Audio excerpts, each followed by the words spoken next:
La passion du camion.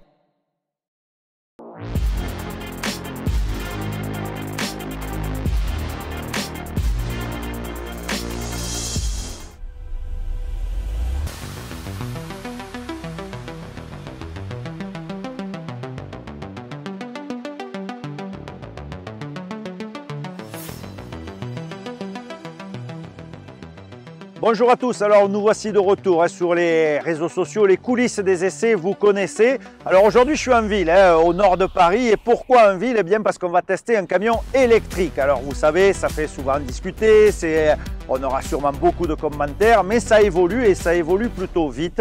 Aujourd'hui c'est un DAF CF en version semi-remorque, c'est-à-dire un tracteur avec une remorque plutôt city, deux essieux avec un essieu directeur, donc autant dire qu'on va se faufiler dans les centres urbains, peut-être une alternative pour le dernier kilomètre dans les zones zéro émission. Sans plus attendre, un petit tour du propriétaire et ensuite on passe au volant pour tester ce fameux véhicule électrique.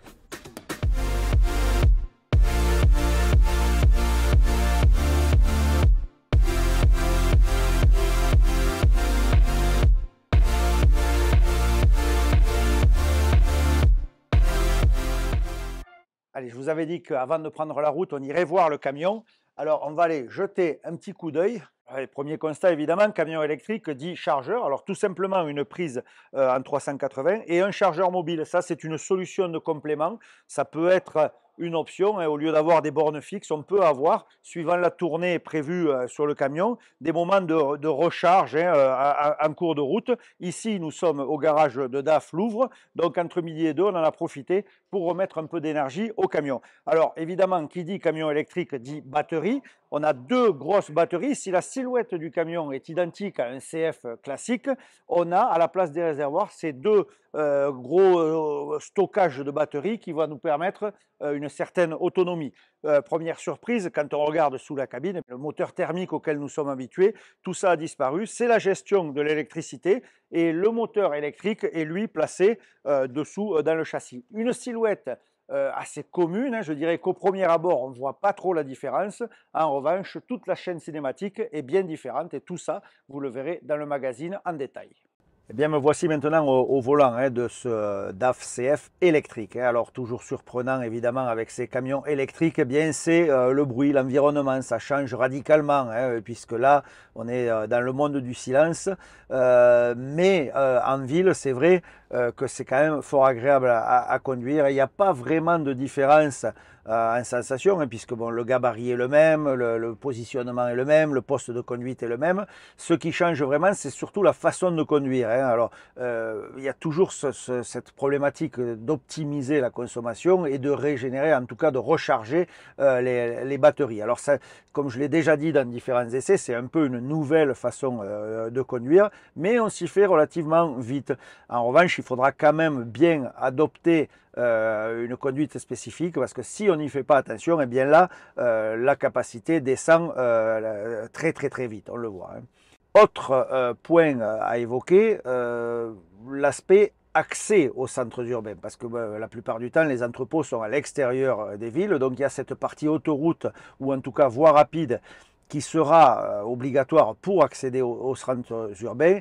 Et ça, c'est vrai que c'est peut-être le point faible, parce qu'on voit là très clairement pendant l'essai, eh bien que sur cette partie-là, eh bien la jauge, en tout cas l'aiguille de consommation descend plutôt rapidement sur voie rapide.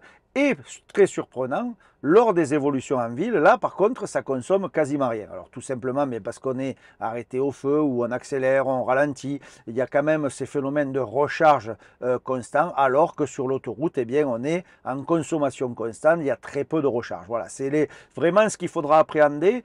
Alors DAF, comme tous les autres constructeurs, propose des solutions globales. On ne vend pas un camion électrique comme on vend un camion diesel. Ça, c'est à noter. C'est vrai qu'il y a une étude avant du camion, ou en tout cas du boulot que va faire le camion. Donc tous ces points-là, c'est vrai, ils sont importants à prendre en compte. Il ne faut pas croire qu'on va, comme ça, d'un claquement de doigts, changer sa flotte en électrique. Ça, c'est une pure utopie. Mais en revanche, c'est un point dont je m'aperçois à chaque fois sur chaque essai. Ça fonctionne même plutôt bien. et c'est vrai que c'est assez agréable, en tout cas en termes de conduite. Dans les évolutions en ville, on entend vraiment les bruits extérieurs. Là, par exemple, le clignotant avec ce son si spécifique à DAF, eh bien, on l'entend encore plus parce qu'il n'y a aucun autre bruit et c'est vraiment très, très silencieux. Et en termes de conduite et en tout cas d'évolution, c'est relativement souple et c'est plutôt un bon point parce que je ne sais pas si vous vous rappelez certains essais que j'avais fait au début de l'arrivée des camions électriques. Je disais c'est on-off, les palettes vont s'écrouler derrière.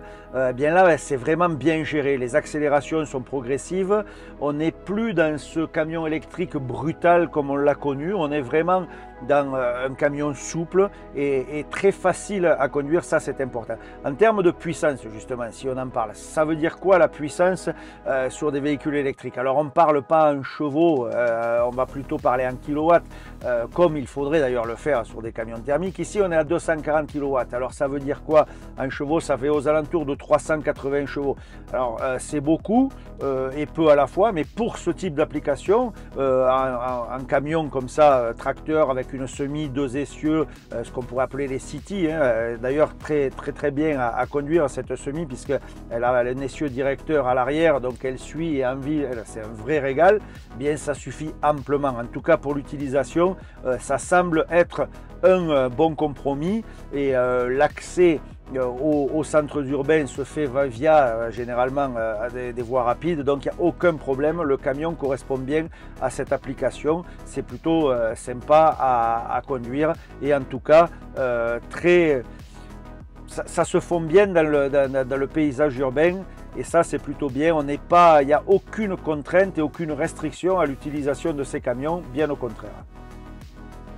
Alors c'est toujours difficile pour moi, je dois l'avouer, de dire que j'apprécie les véhicules électriques parce que je suis quand même profondément moteur diesel et un diesel addict même je dirais, mais quand même forcé de constater qu'à conduire c'est vraiment plaisant ces véhicules électriques, en tout cas dans les centres urbains, c'est souple, on n'entend rien, c'est silencieux, c'est même reposant, ça permet vraiment de se concentrer sur les alentours. En revanche, peut-être les piétons, eux, auront intérêt à faire attention parce que ça fait vraiment aucun bruit. Mais franchement, c'est efficace et je suis surpris parce que ça fait maintenant presque 2 heures que j'évolue avec ce véhicule. Bien, la consommation, ce qui est quand même le vrai problème de ces camions électriques, de tous les véhicules électriques en général, et bien en ville, c'est surprenant. Et ça fait déjà un petit moment que je roule et si j'analyse, j'ai fait que 6% de consommation et j'ai bien évolué, j'ai tourné, on a fait des prises de vue, on a fait pas mal d'évolutions, on est à 26 tonnes, donc on n'est pas non plus à vide. Et bien, ça consomme pas beaucoup en ville. Le vrai point faible, c'est ces portions autoroutières, cet accès à la ville, qui là, va falloir vraiment calculer pour avoir les bons ratios. Mais en tout cas, même si ça me fait parfois difficile, c'est dur de le dire, ça me plaît. Juste avant d'arriver à la conclusion de cet essai, petit commentaire, je suis de retour sur la zone de Louvre. Hein. C'est là où nous avons démarré et c'est donc là où nous allons terminer.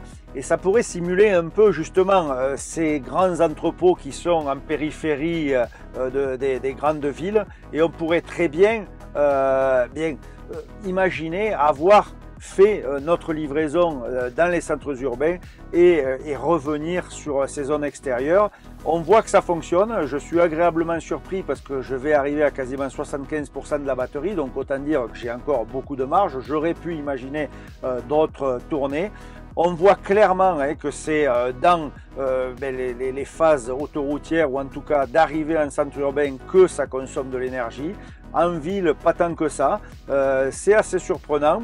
Mais je dois dire que ça fonctionne et en tout cas cet XF là il est très agréable ce CF là pardon, autant pour moi, lapsus, ce CF est très agréable à conduire et le seul bruit que l'on entend c'est les bruits je dirais extérieurs au camion, hein, le vent, le clignotant, tous ces bruits extérieurs parce que le camion en lui-même, hormis sur les phases d'accélération où on entend un sifflement assez prononcé, Dans les phases en ville, on n'entend rien du tout. Et quand on est à pleine vitesse, à 80-90 km/h, eh bien, au contraire, ce bruit n'apparaît quasiment plus. C'est vraiment dans la phase d'accélération qu'on a le sifflement typique du moteur électrique, mais c'est bien plus silencieux qu'un moteur thermique.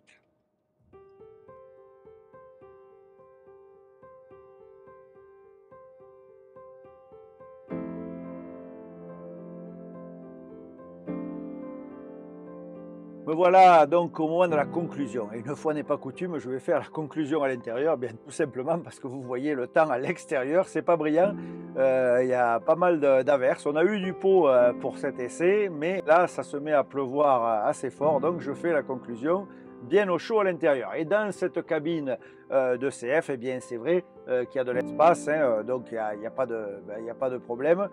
Les grandes lignes, eh bien c'est assez simple, hein, c'est ce que je vous ai dit pendant l'essai, très agréable à conduire, très facile, très accessible. Avec un bémol quand même, il faudra réapprendre à conduire, c'est-à-dire que là où on vous disait de ne pas forcément freiner ou de ralentir, eh bien il faut recharger au maximum, il faut prendre ce réflexe. Alors ça devient un jeu, hein, c'est vrai, mais de ne pas hésiter à sans arrêt accélérer, hop, relâcher et freiner un petit peu, ou en tout cas ralentir via le commodo qui est identique au camion que l'on connaît. Mais ça permettra eh bien, d'accroître la distance à parcourir puisqu'on vient recharger au fur et à mesure de la tournée son camion. C'est réellement sur l'autoroute que c'est le point faible, hein. C'est là où les voies rapides, eh bien, on voit que ça consomme beaucoup plus. En tout cas, c'est positif, il faudra évidemment s'habituer à ce style de camion. L'autonomie annoncée 300 km, alors j'entends déjà ou je vois déjà les commentaires, mais on ne fera pas la journée. Ce sont des camions de distribution. Une fois de plus, ce ne sont pas des grands routiers,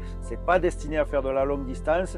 Et c'est vrai qu'avec des charges partielles au long de la journée, tout au long de la journée, on peut peut-être imaginer des tournées ou des ramasses ou des navettes possibles avec ce genre de véhicule. Vous aurez les détails techniques, les explications dans le magazine. Quant à moi, je vous souhaite une bonne route et on se retrouve très bientôt pour les coulisses des essais. À très vite.